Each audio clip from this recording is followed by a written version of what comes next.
Il lui répond en français pourquoi? C'est-à-dire, tu ne peux pas imposer ton arbitraire comme ça. Il y a des lois, il y a des procédures. Tu es certes un despote, mais un despote éclairé. Tu peux pas comme ça agir comme bon te semble. Enfin, il lui dit pas tu, il lui dit vous. Mais jusqu'à maintenant, c'est un proverbe berlinois, bon, qui est un peu tombé en désuétude. C'est un proverbe allemand que les Allemands disent, mais surtout dans la région de Berlin. Lorsqu'on dit que quelqu'un se croit tout permis, je sais pas, veut racheter tout un quartier ou quoi, on répond oui, mais heureusement qu'il y a des juges à Berlin. C'est-à-dire les Allemands le disent en français jusqu'à maintenant. C'est pour montrer à quel point l'influence française est forte, était forte sous Frédéric II. Mais bon, la Prusse, avec son armée, va garder cette... on connaît la phrase de Mirabeau, Mirabeau, donc, qui était un homme de la Révolution française, qui disait « La Prusse n'est pas un État qui possède une armée, mais c'est une armée qui a conquis une nation. » Ça, c'est la phrase de Mirabeau. Ce qui est en partie vrai, puisque vraiment l'armée prussienne va être très forte. Et il va arriver ensuite la guerre de 7 ans, donc de 1756 à 1763. Et il y a ce qu'on appelle le renversement des alliances, où là, la France rompt avec sa politique qu'elle avait depuis plus de 2 siècles, puisque là, elle se rapproche des Habsbourg. La France s'allie aux Habsbourg contre les Anglais qui, eux, s'allient aux Prussiens. Donc la France s'allie aux Habsbourg et aux Russes contre les Anglo-Prussiens. Donc on se bat en Inde, on se bat en Angleterre et on se bat en Europe centrale. Donc en Angleterre, en Amérique et aux Indes, la France perd toutes ses colonies. Balayer, hein. On est viré des Indes, viré d'Amérique, viré de partout, on se fait complètement balayer. Quelques temps en 1768, lorsque les Français vont prendre la Corse, puisque la République de Gênes avait du mal à contrôler ce territoire, elle avait dit aux Français, aidez-nous à maintenir l'ordre là-bas, et en gros, puis vous pourrez le garder après si on n'arrive pas à payer l'expédition. Et à l'époque, Voltaire a eu ce mot incroyable, il disait, oui, en gros, oui, la Corse c'est plus intéressant que les arpents de glace au Canada, quoi. Il se disait, il n'imaginait pas ce que se disait. D'ailleurs, Jules Michelet, l'historien Jules Michelet, si je ne me trompe pas, à propos de la guerre de 7 ans, avait dit qu'a perdu la France? Rien, si ce n'est le monde. Pour dire par là que si la France avait gagné, encore une fois, on ne refait pas l'histoire, mais t'imagines un continent, t'imagines si les États-Unis étaient françaises. Ouais, c'est complètement... Et avant la guerre de 7 ans, la partie française de l'Amérique était beaucoup plus grande que la partie anglophone. Et ça aussi, la plupart des tribus amérindiennes avaient choisi quel camp? La France. Avaient choisi le camp des Français. Avaient choisi le camp des Français. Il y avait des officiers indiens dans les... les Anglais, comment ils parlent de cette... Ils disent pas... ils disent la guerre de 7 ans pour l'Europe, mais pour l'Amérique, ils disent les guerres franco-indiennes. Franco-indiennes, oui. French Indian Wars, c'est ce que les Anglais disent. Il y a un film, je vous renvoie au film Le Dernier des Mohicans, qui est un film de 1990 qui parle de cet épisode. Mais revenons à Frédéric II. Lui, il envahit la Silésie. Et les Russes, c'est un ennemi redoutable. Frédéric II, là, il va frôler la mort. Puisque Berlin va être prise, va être occupée. Au début, il gagne quelques victoires, mais après, les Autrichiens et les Français vont... puisque la France envoie des hommes partout pour aider ses alliés. Parce que la France, sur la terre, sur l'Europe continentale, la France continue quand même d'avoir son mot à dire, pas de faire la pluie et le beau temps, mais presque. Donc la France envoie des troupes pour aider les Autrichiens et mettre au pas ce Frédéric II qu'on estime qui nous a un peu trahis précédemment lors de la guerre de succession d'Autriche, puisque Frédéric II ne va jamais envoyer de troupes pour aider les Français lors de la guerre à Fontenoy, par exemple. C'est toujours la France qui va aider. Donc là, elle cède. Alors le renversement d'alliance, le rapprochement avec les Habsbourg. Là, Frédéric II, 1000 fois, il va passer près de la défaite, mais le tsar, la tsarine le tsar va mourir, et c'est une tsarine allemande, Catherine II, qui va régner, qui est une princesse allemande. Et là, la paix va se faire avec la Prusse, et la Prusse va se retourner et repousser les Autrichiens, et comme les Français perdent toutes leurs colonies aussi, les Français arrêtent les combats. Et donc Frédéric II consolide son pouvoir, et devient vraiment un État avec qui il faudra compter désormais. Ouais, tu vois, 1701, le 18 janvier 1701, le prince électeur qui devient roi en Prusse, puis le roi sergent, son fils, qui devient roi de Prusse, qui prépare un instrument militaire, au début quelques milliers de soldats, mais qui va devenir vraiment une armée moderne et bien équipée, et surtout très disciplinée. Le fameux drill à la prussienne, et toujours la discipline allemande. Et puis ce petit détail, tout à l'heure tu parlais du fameux bleu prusse. Oui. Je sais que Catherine, quand elle revient justement, puisqu'elle se fait aider de son amant pour prendre le pouvoir, qui a tué son mari. Oui, elle tue son mari en plus. Son mari, et en fait son mari qui était germanophile, donc lui avait justement introduit le bleu pour la garde russe, que détestait justement pour se rapprocher des Prussiens, et elle réintroduit le vert qui est la couleur des Russes. Et Frédéric II a eu cette phrase... j'en parle dans mon livre, à un moment de Frédéric II, à la bataille de Zorndorf en... Attends, tu permets juste pour... Bien sûr. Juste pour voir la date exacte, parce que j'ai un trou. C'est le soir, on est fatigué, on est désolé. Ouais. Dans 5 minutes, c'est la pause. C'est Il y aura qu'une pause, d'ailleurs, je le précise. Je vais finir juste avec celle-là. Parce que Alice doit partir après. Donc. Voilà, donc c'est la bataille de Zorndorf le 25 août 1758. En gros, c'était une bataille contre les Russes que Frédéric II va remporter, mais une victoire à la Pyrrhus, quoi. Pyrrhus, c'était un souverain grec, un roi qui va remporter une victoire à l'arraché contre les Romains, mais il aura beaucoup plus de morts. En gros, c'est une victoire qui ne sert à rien. Voilà. Donc, c'est pour ça qu'on parle de victoire à la Pyrrhus. Donc, cette bataille de Zorndorf du 25 août 1758 est une victoire à la Pyrrhus. Et Frédéric II aura cette phrase sublime. Es ist einfacher, den Russen zu töten, gegen sie zu gewinnen. En français, il est plus simple de tuer des Russes que de gagner contre eux. C'est-à-dire que tu auras beau tuer des milliers de Russes, ça ne veut pas dire que tu as gagné. Voilà. Donc, c'est une phrase, c'est une citation édifiante que Frédéric II de Prusse va voir à ce moment-là. On m'avait dit des Russes d'ailleurs que c'était les rois de la victoire dans la défaite. C'est vrai que les Russes souvent se font perdre au début, mais l'ours russe. L'ours au début peut avoir l'air comme ça, balourd, faible, mais c'est un animal redoutable. Et combien de souverains se sont cassés les dents sur les Russes à chaque fois. Pourtant, on a l'impression de les gagner à chaque fois, de gagner, puis à la fin, on se les bat. Les Turcs, à un moment, vont se casser dans tout le XVIIIe siècle contre eux. Charles XII de Suède, la Suède était la puissance dominante en Europe du Nord. Charles XII de Suède, qui a été roi à 15 ans, que au début va infliger des défaites sur défaites à Pierre le Grand, mais il va mourir par le froid. Les Russes reculent toujours. Napoléon avec son général Caulaincourt, qui va écrire ses mémoires, les fameuses mémoires de Caulaincourt. Pareil, Napoléon a pris Moscou. Il a pris Moscou, hein, bien sûr. Il va jusqu'à Moscou, il arrive, les Russes... Et après, Hitler, avec la Grande Guerre patriotique, mais des fois c'est un peu méprisant, je trouve, avec les Russes. On dit que le meilleur général russe, c'est le général Hiver. Il n'y a pas que ça. Certes, ça aide beaucoup, mais voilà, tout ça pour dire que, après Frédéric II, la guerre de 7 ans se finit en 1763. À partir de là, le leitmotiv, vraiment le fil conducteur de la politique, de l'Ostpolitik à l'Est pour les Allemands, pour le roi de Prusse, c'est éviter au maximum une guerre avec les Russes. Ça ne veut pas dire qu'il faut être carpêtre ou être à genoux devant les Russes, mais si on peut éviter, être ferme face à eux sur le plan diplomatique, politique, mais si on peut éviter une guerre avec les Russes, c'est pas plus mal. Et donc Frédéric II meurt en 1786, et à ce moment-là, la Prusse est une puissance incontournable. Donc de ce petit duché, petit état du Brandenbourg, maintenant on arrive quasiment 100 ans après, en 1786, donc avec la mort de Frédéric II de Prusse, un roi qui aura accompli et poursuivi les œuvres de son grand-père et de son père, et on a là un Frédéric II de Prusse qui vraiment accomplit une œuvre politique et militaire, et culturelle aussi, vraiment une œuvre exceptionnelle. Eh bien écoute, on va faire la petite pause vite fait, il n'y aura qu'une pause, alors... Profitez-en. Et puis on revient juste après, comme on dit tout à l'heure en allemand. J'ai oublié comment on dit tout à l'heure. Bis zurück. Voilà, bis zurück. Ok. Bis zurück, à tout de suite. Ça se trouve, c'est pas ça, mais excusez-moi, j'ai des trous. Voilà, donc de retour sur la libre antenne. Alors, c'était petite rectification. Oui, à bientôt, c'est Bisbald. Bisbald. Je dis bis zurück, n'importe quoi. Voilà, donc Bisbald, on s'excuse pour tous nos amis germanophones. De toute façon, il n'y en a pas beaucoup. Il n'y en a pas beaucoup, c'est clair. Il est reçu. Oui. Quelle est la première langue parlée en Europe, la langue la plus parlée? En Europe. En Europe? Alors, on va partir du principe l'anglais. C'est l'allemand. C'est l'allemand parce qu'ils sont plus... L'Allemagne, l'Autriche, la Suisse. Ah oui, c'est vrai. Et aussi en Europe centrale, parce que les Allemands appellent la Mitteleuropa, en Pologne, en Tchéquie, très vite, bon, ils parlent anglais aussi beaucoup maintenant aujourd'hui, mais beaucoup parlent allemand aussi en deuxième langue, parce que pour le voisinage, la proximité immédiate avec... proximité avec l'Allemagne, oui, tout à fait. Oui, donc voilà, donc on est revenu. Tu voulais prendre une question peut-être écoute, non, on lisait un peu les questions, on nous disait, tiens, quel est le rôle du Luxembourg, par exemple, quel est... Voilà, on nous demandait aussi... C'est un duché, c'est un petit duché que la France a souvent rêvé d'annexer à plusieurs reprises, notamment sous Napoléon III, mais on en reparlera tout à l'heure après. Voilà, on me demande si tu vas pas faire chialer les sionistes à réhabiliter l'Allemagne.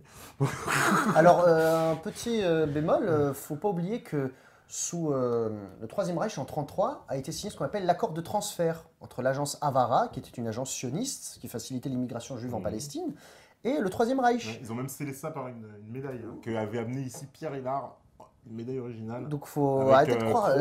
La swastika et l'étoile de David. Parce que souvent on a en mémoire le moufti de Jérusalem qui rend visite. Ça c'est après, c'est en 41 ça. Mais en 1933, il y a le livre Edwin Black, qui avait écrit un livre qui s'appelait, un Américain, The Transfer Agreement, les accords de transfert. En gros, les Juifs allemands pouvaient partir, quitter librement, à condition d'apporter des biens d'équipement allemands. Donc d'une façon indirecte, détournée, le Troisième Reich a participé en petite partie. C'est pas comme l'Angleterre. C'est pas comme l'Angleterre. C'est pas comme la déclaration Balfour. C'est pas comme les Français aussi sous la 4ème République, la collaboration très étroite entre la France de la 4ème République et Israël. Je ne savais pas qu'ils étaient en guerre contre l'Égypte de Nasser, mais bon, voilà. Mais oui, non, quand je dis j'arbitre l'Allemagne, ça ne veut pas dire que je nie, que je passe sous silence non, mais c'est un peu troll. l'effroyable, je sais bien. La seconde, il ne faut pas oublier, la Seconde Guerre mondiale, c'est effroyable. Hein. Mais bon, voilà. Dieu, de grâce, l'histoire allemande, c'est pas que ça quand même. Bon, voilà. Donc.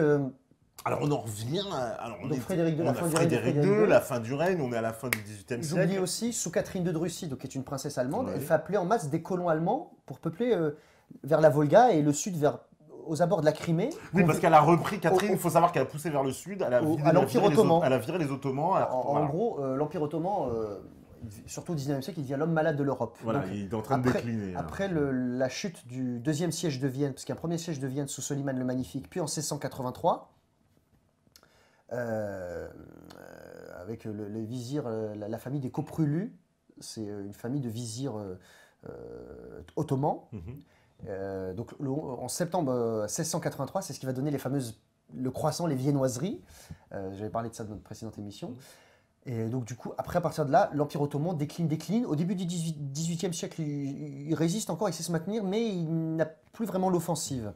Et puis il perd des territoires, un petit peu, mais c'est des territoires aux abords. Et c'est des territoires où c'est pas majoritairement musulman. Petite anecdote, c'est le Parthénon à Athènes. À un moment, lors d'une guerre avec les Autrichiens, les Turcs, parce que les Autrichiens avaient vraiment poussé vers le bas, au sud, et puis après les Ottomans les ont repoussés, mais à un moment, ils menaçaient Athènes, hein, les Autrichiens. Il y avait de la poudre les Turcs avaient stocké de la poudre de canon à Athènes. Lorsqu'un boulet est tombé dessus, ça a incendié, fait exploser le Parthénon à Athènes. C'est pour cette raison-là, en fait. Hein. Donc oui, revenons donc aux Turcs. Et sous Catherine II, lors de la guerre de 1768-1774, là, ça va être une défaite terrible pour les Turcs. Les Russes même, parce que l'obsession des Russes, c'est toujours d'accéder aux mers chaudes. Exactement, pour les mers du Sud.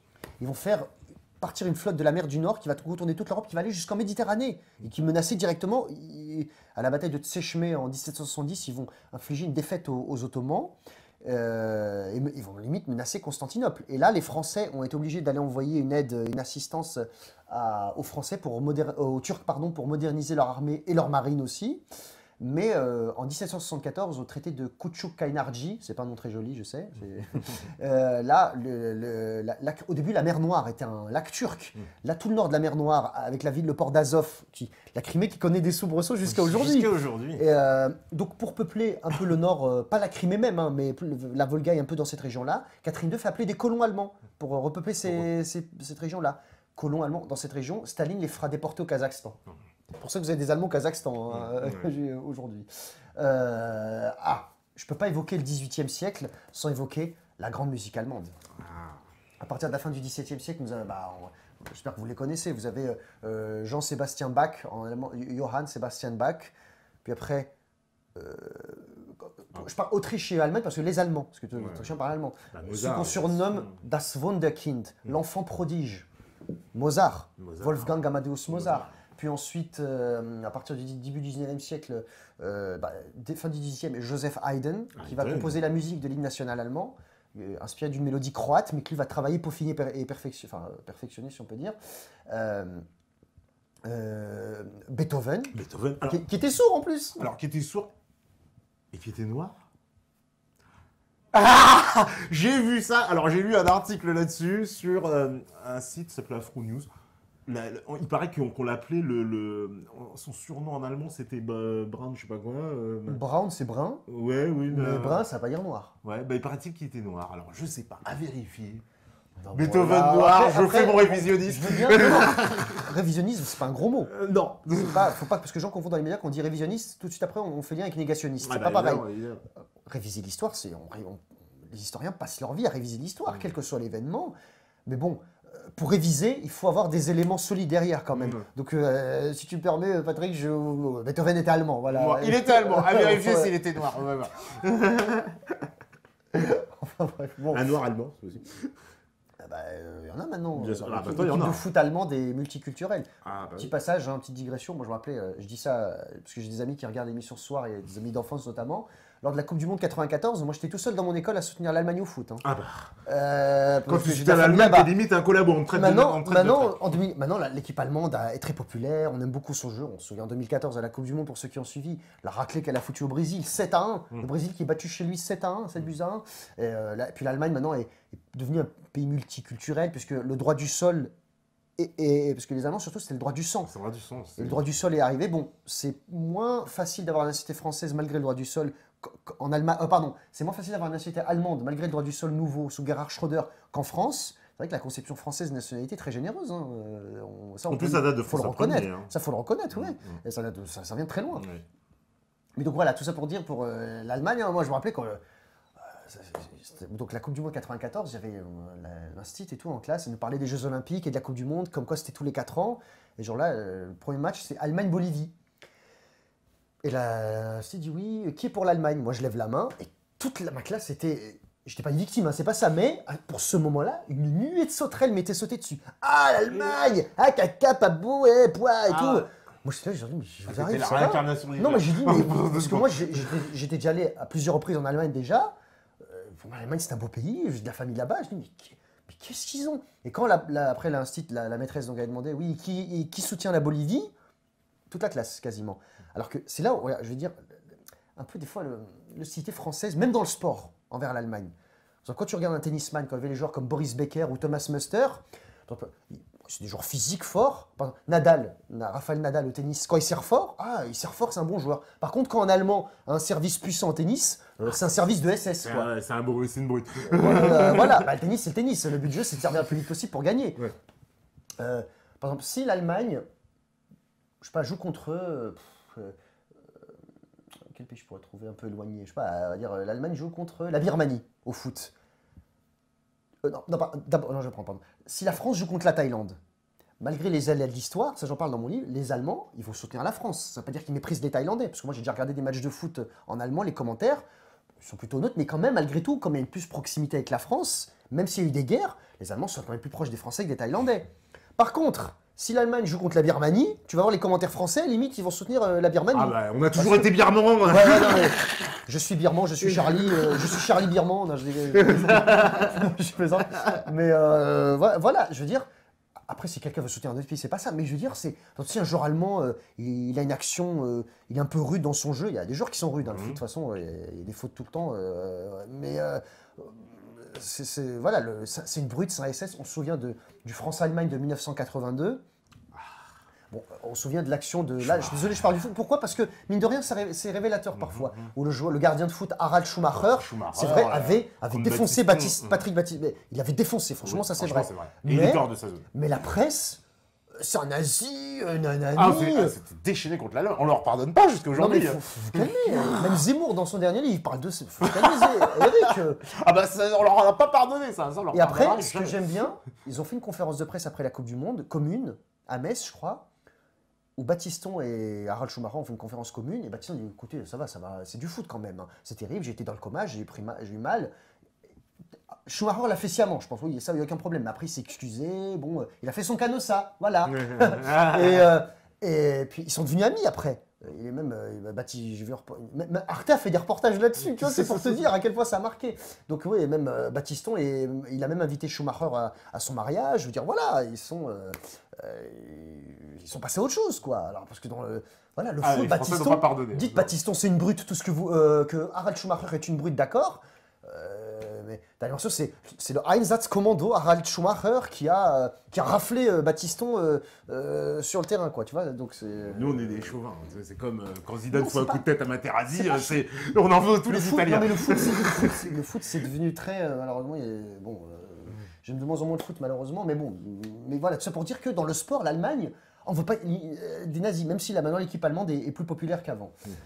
Donc on arrive après les Lumières qui sont nées. Les pays des Lumières, c'est quoi? La France, l'Angleterre, l'Allemagne. La France, les Lumières. En Angleterre, on dit the Enlightenment et en allemand, on dit die Aufklärung. Et puis très vite, à partir de la fin du 18e, il y a un mouvement qui va naître un peu en réaction aux Lumières, le romantisme.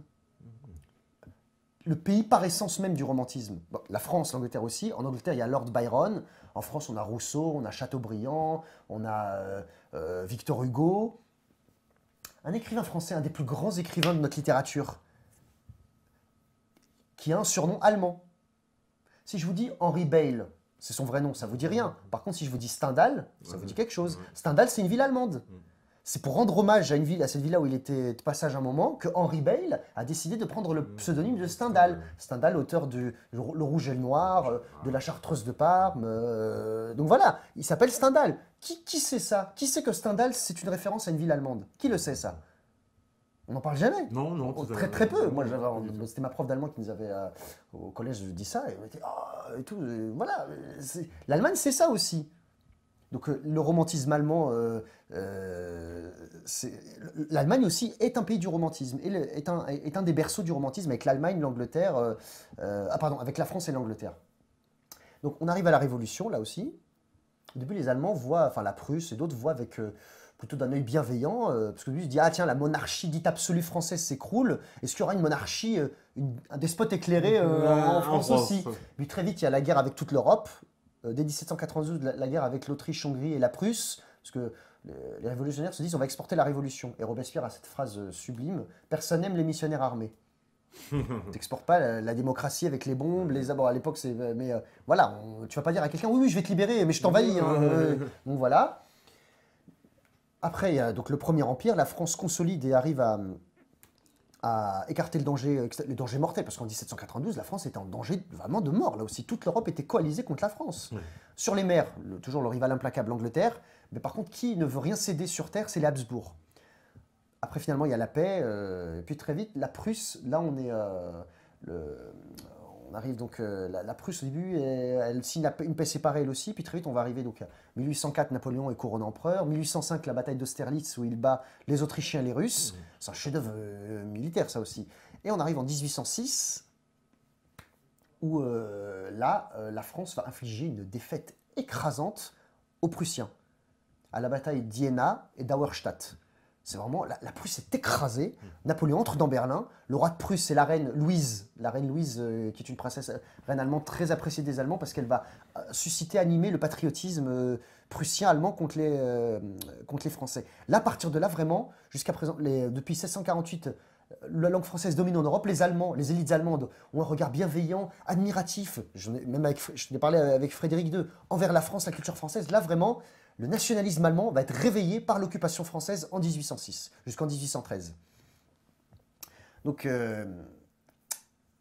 oui, petite anecdote aussi. Qu'est-ce qu'il y a? L'Institut de l'Alliance française, c'est l'institut qui promeut dans le monde la culture française et la langue française. Vous avez l'équivalent allemand qui est l'Institut Goethe. Goethe Institut. Goethe par rapport à l'écrivain Goethe, Johann Wolfgang Goethe. Et donc l'Institut Goethe, à Paris, il a son siège où? J'ai parlé de la bataille d'Auerstadt et bataille d'Iéna. Il est situé avenue d'Iéna au métro Iéna. Pourquoi je parle de ça? Parce que je me rappelais quand j'étais enfant, il y avait donc, en fait, le mari de ma tante est allemand en fait. Donc c'est mon oncle par alliance, mais lui il est allemand vraiment. Et je me rappelle, il était venu à Paris, j'étais petit, il disait oui, je peux demander à mon père, ouais, c'est où le Goethe Institut? Et mon père dit, bah, tiens, je vais me renseigner, je sais pas où c'est. Puis il regarde dans l'annuaire et tout, il dit, c'est avenue d'Iéna au métro Iéna. Et mon oncle, il saute, il fait, bah, attendez, c'est quoi ce. Bon, c'est un petit clin d'œil, c'est taquin, quoi, on va dire, voilà, c'est comme. Parce que comme les Anglais à Londres, il y a la gare de Waterloo. Évidemment, et qu'on a fait ce qu'on a, la SNCF n'était pas d'accord, ça a fait au début, l'Eurostar allait à la gare de Waterloo, et on a dit Saint-Pancras. Maintenant, c'est Saint-Pancras. Et à cause de cette histoire qu'on a dit, on en a marre d'arriver à Waterloo. Bah oui, les Anglais, ils ratent jamais une occasion de taquiner les Français, quoi. D'ailleurs, j'ai vu qu'on avait fêté Waterloo et la France, on n'est pas content. Non, en 2005, on avait fêté Trafalgar. Oui, Trafalgar, mais là, ils vont fêter Waterloo là, cette année. Une petite commémoration, faire des reconstitutions historiques, quoi. Ça, c'est toujours, je pense, bien de le faire. Par contre, je me rappelais, c'est vrai que Trafalgar, c'était vraiment. La France avait envoyé un navire, enfin, je sais plus, c'est un peu. C'est quand même une défaite, quoi. Pas, ça se fait pas. Par exemple, les Allemands, y a pas de, le 11 novembre, c'est pas férié, le 8 mai non plus. Parce que c'est des défaites pour eux, même s'ils ne les fêtent pas, ni le 11 novembre, ni le 8 mai, quoi. Donc on revient donc à 1806. Donc ensuite, à partir de 1812, après la campagne de Russie, où où Napoléon donc, est obligé de... La Bérésina, après le passage de la Bérésina, qui est passé dans le langage courant. Quand quelqu'un subit une défaite totale, on dit que c'est la Bérésina. C'est la Bérésina. Donc en 1813 a lieu à ce qu'on appelle à Leipzig, donc une ville allemande, la bataille des nations. Cette bataille est surnommée la bataille des nations, où à partir de 1813, vraiment les Allemands, le royaume de Prusse est reconquis, et les Français sont chassés, reflués, et retrouvent, à partir de 1814, retrouvent leurs frontières d'avant la guerre. Donc toute l'œuvre napoléonienne impériale s'effondre, parce que Napoléon avait annexé la Rhénanie, avait annexé la Belgique, les Pays-Bas, le nord de l'Italie, l'Espagne, il avait chassé, il avait mis son frère en Italie, enfin, parce que le rêve de la France, c'est les frontières naturelles. Donc les Pyrénées au sud, les Alpes, les Pyrénées au sud-ouest, les Alpes au sud-est, la Manche, bon, avec l'Angleterre, c'est la mer, et c'est le Rhin. Le rêve de la France, c'est toujours d'annexer le Rhin, la rive gauche du Rhin. Voilà. Et les Allemands, ça, à partir de là, ils se sont dit non, vous ne passerez plus, quoi. No passaran, quoi, si je peux pas. No passaran, mais. Donc 1813, avec le fameux général Blücher, qui était un général en chef, qui était le grand général des armées prussiennes. Donc la Prusse est présente à Waterloo. Ensuite, en 1815, donc après, Napoléon revient, il y a les 100 jours, et puis après, il exile d'abord à l'île d'Elbe, puis l'île de Sainte-Hélène. Et il y a ce qu'on appelle le congrès de Vienne, de 1814-1815. Le congrès de Vienne, qui est un congrès qui réunit les grandes puissances victorieuses sur la France, où il faut maintenir l'ordre, l'équilibre européen, et empêcher que la France ne devienne trop remuante. Par contre, juste une petite remarque, c'est que souvent les autres pays ont quand même reconnu à la France un statut quand même. C'est-à-dire que même si la France est vaincue... il est tombé. Voilà. Je vais essayer de moins bouger alors. Voilà. C'est bon? La régie? Ouais, nickel, merci. Oui, donc même la France, même si elle est vaincue, les autres puissances lui reconnaissent un certain statut, une certaine prééminence, on va dire, puisqu'elle revient à ses frontières de la guerre. Ils n'enlèvent pas la France des territoires qui étaient français avant le début des hostilités. Parce que dans l'historiographie allemande, les Allemands se disent, les historiens allemands disent que si les Allemands avaient voulu reprendre l'Alsace, c'était en 1815 qu'ils auraient dû le faire, parce qu'à ce moment-là, ils pouvaient le faire. Après, c'est trop tard. La France aurait voulu se venger, parce qu'en 1815, la France est complètement à genoux, exsangue. La Prusse, l'Autriche, la Russie et l'Angleterre sont coalisés contre la France. Donc, la France n'aurait pas pu s'opposer, quoi. Donc, bon, on ne refait pas l'histoire encore une fois, mais dans l'historiographie allemande, on apprend que si les Allemands avaient voulu récupérer l'Alsace, qui est devenue vraiment complètement française sous Louis XIV, j'en avais parlé dans notre précédente émission, lorsque les Habsbourg s'occupent de repousser les Turcs à Vienne, lui en 1682, il prend Strasbourg, qui est le joyau de l'Alsace, qui est une ville magnifique. Vous connaissez la cathédrale de Strasbourg, qui est vraiment une splendeur et un des plus beaux monuments de France. Donc en 1815, donc, équilibre, il faut maintenir à tout prix l'équilibre en Europe. Mais la France veut reprendre un peu une certaine politique d'indépendance. Elle fait une expédition en Espagne. Il y a l'expédition d'Alger en 1830. Que l'Angleterre ne voit pas d'un très bon œil. Elle se dit, bon, oui, on n'aime pas trop que la France refasse un peu des siennes en Europe. Décidément, cette France est un peu trop remuante. Mais c'est normal, d'un point de vue français, on ne se laisse pas faire. On ne va pas demander son avis à l'Angleterre. Ah oui, aussi pourquoi, au tout début en 1830? Parce que Charles X, c'est Charles X qui fait l'expédition d'Alger. Alger prise le 5 juillet, mais le temps que la nouvelle parvienne, c'est trop tard. Il y a déjà les trois glorieuses des 27, 28 et 29 juillet 1830. Donc cette expédition n'aura servi à rien. Et au début, la monarchie de juillet, avec Louis-Philippe, ils se disent, bon, qu'est-ce qu'on fait avec Alger? On se dit, on n'a pas trop envie, c'est le roi précédent, pourquoi y rester? Mais si on quitte Alger, ça veut dire qu'on obéit aux Anglais. Donc finalement, on reste. Donc c'est ça qui va motiver dans un premier temps les Français à consolider leur possession donc, au centre du Maghreb, quoi. Pour essayer de reprendre pied en Méditerranée, quoi, puisque les Anglais sont déjà sur Gibraltar, sont déjà sur Malte, donc il s'agit aussi de faire concurrence et montrer aux Anglais qu'on est là présent, parce que les Français avaient été chassés d'Égypte. Il faut rappeler que l'expédition d'Alger était préparée par un espion, Bertin, un espion de Napoléon, de 1808. Donc c'était vieux tout ça. Donc ensuite, on se souvient de l'expédition d'Égypte de Napoléon, va apparaître un personnage qui va avoir une destinée exceptionnelle, un général d'origine albanaise, qui s'appelle Mehemet Ali. Mohamed Ali, donc en arabe, mais Mehemet Ali, qui va être vice-roi d'Égypte, qui va, qui au début donc, reconnaît l'autorité, c'est le gouverneur d'Égypte, mais petit à petit, il va de plus en plus prendre de poids et d'indépendance. Il va réprimer la révolte du premier État saoud wahhabite en 1802, en Arabie.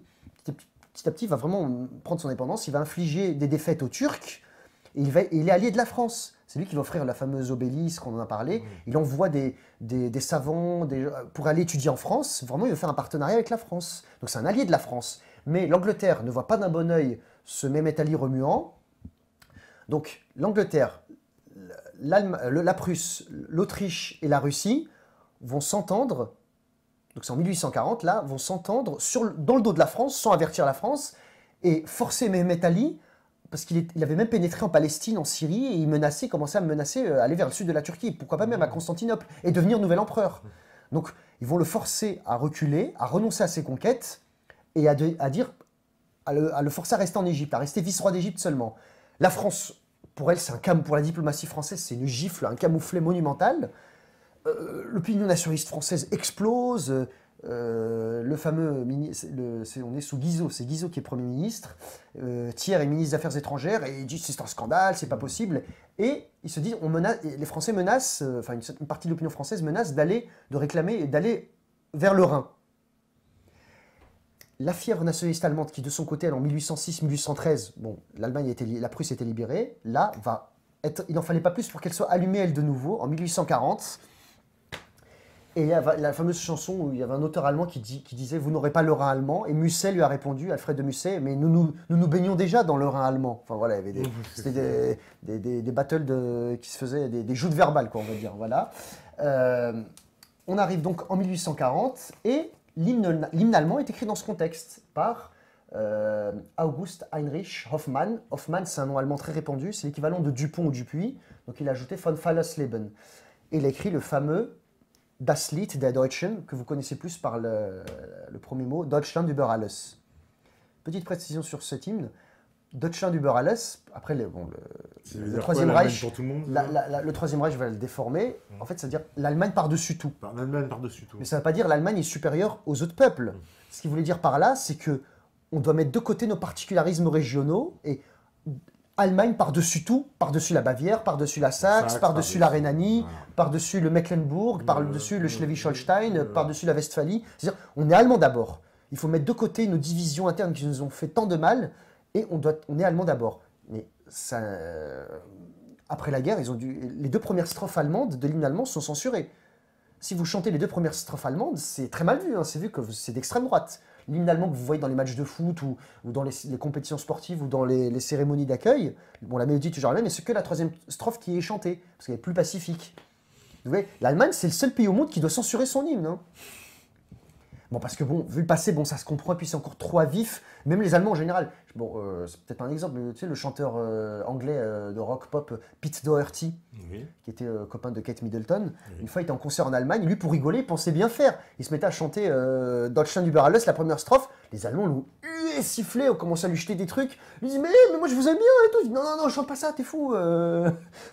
Donc c'est pour montrer à quel point le nationalisme allemand, c'est... Les particuliers, on essaie de plus trop être. Ça ne veut pas dire que l'Allemagne ne continue pas avec l'Union européenne d'être hégémonique, de défendre ses intérêts en Europe, mais pas trop expansif non plus, quoi. Parce qu'en fait, dans la première strophe de l'hymne allemand, il y a ces paroles qui disent « Von der Maas bis an die Memel, von der Etsch bis an den Belt ». Von der Maas, de la Meuse c'est en France, hein, an die Memel, jusqu'au Memel, c'est-à-dire le territoire de Memel jusqu'à la Lituanie. Von der Etsch, de l'Adige, c'est un fleuve du nord de l'Italie, jusqu'à den Belt, c'est-à-dire sa mort sur le Danemark. En fait, ce qui veut dire, ce que l'auteur dans cette hymne qui vous le montrer, c'est les limites, c'est que des fleuves tout ça. C'est les limites de la civilisation germanique. Ça ne veut pas dire nécessairement que c'est les limites politiques de l'Allemagne, d'une Allemagne à venir. Mais ce qu'il veut dire par là, c'est notre Allemagne charnelle s'étend entre ces fleuves-là. Mais, parce que, bon, après les Allemands, il y a le Troisième Reich qui est passé par là, donc ça peut se comprendre. Mais ce que je veux dire par là, voilà, c'est très mal vu de chanter ça. Les Allemands, quand tu chantes ça, ils te regardent de travers. Ils disent non, mais ça va pas. Non, c'est pour ça, c'est que la troisième strophe allemande qui est chantée. Et c'est la devise de l'Allemagne. La troisième strophe commence par Einigkeit und Recht und Freiheit. C'est-à-dire unité, justice et liberté. C'est la devise de l'Allemagne, ça. C'est l'équivalent de liberté, égalité, fraternité pour les Français. Donc, 1840 arrive. Guillaume Ier est roi de Prusse, et va arriver un personnage, l'équivalent de Richelieu pour les Français, Otto von Bismarck, comte Bismarck. Richelieu est aux Français, Bismarck est aux Allemands, ce que Richelieu est aux Français. Et il y a des similitudes entre le couple Louis XIII Richelieu et Guillaume Ier Bismarck, puisque c'est le roi qui règne, mais c'est quand même le Premier ministre, le chancelier, qui va mener de main de maître une politique. Et Bismarck disait, parce qu'il y a eu en 1848 ce qu'on appelait le printemps des peuples, Donc la monarchie du s'effondre en France. Dans toute l'Europe, il y a une contagion révolutionnaire. On veut mettre à bas l'ordre né du congrès de Vienne de 1815. La diète allemande, c'est le Parlement allemand qui existe depuis le Saint-Empire. Parce qu'en 1806, j'ai oublié de le dire, pardon, avec la défaite d'Iéna, le Saint-Empire romain germanique est détruit. Donc c'est un traumatisme fort pour les Allemands. Donc le Parlement allemand se réunit à Francfort et on voulait déjà l'union de toutes les Allemagnes. Et c'est là qu'apparaît le drapeau allemand noir, rouge et jaune. C'est là qu'il apparaît. Donc finalement, ça ne se fait pas. L'unité allemande ne se fait pas à ce moment-là, mais c'est que partie remise. Et Bismarck, ce sont ses mots, il veut réaliser par le fer et par le sang l'unité allemande. Par le fer et par le sang, ça veut dire ce que ça veut dire. C'est pas avec des câlins et juste de la diplomatie. Ah ouais, il n'y aura pas que des paroles. Non, il y a des diplomaties, mais surtout par le fer et par le sang. Parfaitement francophone, il a été ambassadeur à Paris et devient chancelier à partir de 1862. 3 guerres vont marquer le gouvernement, la politique de Bismarck. La première guerre, c'est en 1863 ou 64, je sais plus, j'ai un doute, 1863-64, ce qu'on appelle la guerre des duchés contre le Danemark. En gros, il consolide, il étend au nord la frontière allemande du Schleswig-Holstein. Avant, pour faciliter les échanges entre Allemands, a été créé le Zollverein de 1834. C'était une union douanière entre les États allemands. Mais très vite, encore une fois, toujours rivalité Prusse-Autriche. En gros, Bismarck, il veut forcer les Autrichiens à aller s'occuper toujours des Slaves. En gros, il leur dit, votre avenir, c'est dans les Balkans, vous. Il veut que ce soit la Prusse qui unifie les Allemands. Parce que les Habsbourg avaient quand même un prestige et un passé plus ancien que la famille des Hohenzollern. Mais Bismarck veut à tout prix écarter l'Autriche des affaires allemandes. Éclate ensuite une guerre avec l'Autriche, la fameuse bataille de Sadowa en 1866, où la Prusse remporte une victoire éclatante contre les Autrichiens. Et là, tac, la France commence à se méfier un petit peu, se dit tiens, l'équilibre qu'on avait mis depuis 1648, traité de Westphalie, là commence à être vraiment modifié. Et avant cette guerre, Napoléon avait fait un entretien à Biarritz avec Bismarck, où en gros, Napoléon voulait des compensations. Il dit d'accord, vous faites vos guerres et tout. Napoléon avait aidé les Italiens aussi dans leur unité contre les Autrichiens. 1859, la bataille de Solferino de Magenta. C'est grâce aussi aux Français que l'unité italienne a pu être faite. Mais pendant ce temps aussi, Bismarck préparait ses plans. Donc Napoléon III voulait soit annexer le Luxembourg, soit mettre un pied en Rhénanie. Et Bismarck n'avait pas dit non, mais pas dit oui. En gros, ils s'entendent, on verra. Et lorsque, après la victoire prussienne de 1866 à Sadowa, Napoléon, la diplomatie française commença à réclamer de façon un peu plus insistante à la Prusse ces territoires-là. Et puis Bismarck avait répondu avec mépris, dit oui, ce que vous me présentez là, c'est une note d'aubergiste. Donc c'était vraiment méprisant. Mais Bismarck disait, si je veux vraiment sceller l'unité allemande, il faut remporter une victoire contre notre adversaire de toujours, la France. Par contre, il ne faut pas paraître comme agresseur. Parce que beaucoup de rois allemands, de souverains allemands, notamment le roi Louis II de Bavière qui était très francophile, Louis II de Bavière qui est connu pour ses fameux châteaux de Bavière, notamment le château de Neuschwanstein, qui a inspiré Walt Disney pour le symbole, le logo de Disneyland. Le logo de Disneyland, tout à fait. Au passage, pour rappeler au XIXe siècle que 2 frères, les frères Grimm, Jacob et Wilhelm Grimm, vont rassembler les fameux contes des frères Grimm. Blanche-Neige et les 7 nains, Hansel et Gretel, qu'est-ce que je pourrais dire de Cendrillon, tous ces contes-là, c'est des contes allemands. Ça, on l'oublie. Bon, ça a été popularisé par Disney, mais La Belle au bois dormant, tout ça, c'est des contes allemands. Donc, je reviens à Bismarck.